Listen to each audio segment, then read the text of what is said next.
presented by Samaria Music.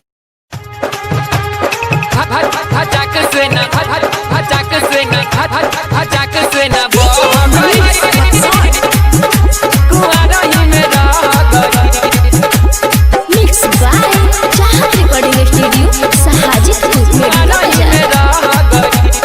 उमकल रही सखी हमर बढ़ल रहे लोला लोला लहंगा से लासा चुकी लाग गइल बा झोला झोला कोरा बदन मोरा रहे सखी लाग गइल बा मोइल मोइल दैया रे दैया डर लागत बा चहनी जवन ना भइल भटक से ना बह गइल कुआरा ही में रह गइल भटक से ना बह गइल कुआरा ही में रह गइल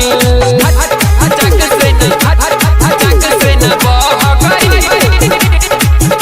कुआरा ही में रह गइल। Mixed by Pawan Raja. भइल रहनी ताकिए सखी कैनी ना बर्दास हो भइल रहनी ताकिए सखी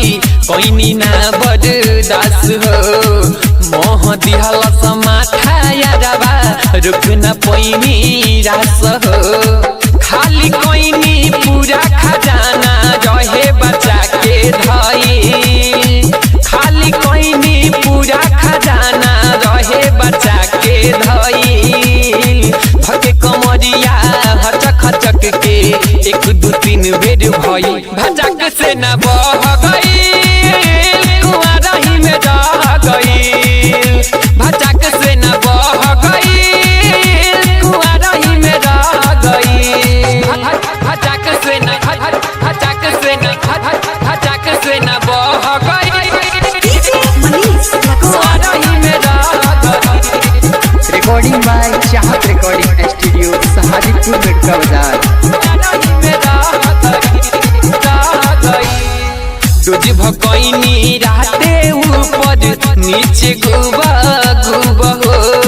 डोज भकैनी राते ऊपर नीचे गुबा गुबा हो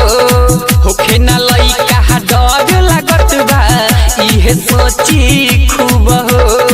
राइट राज किशोर खेला भारी पड़ल बा कइल राइट राज किशोर खेला भारी पड़ल बा कइल पवन राजा औरी विशाल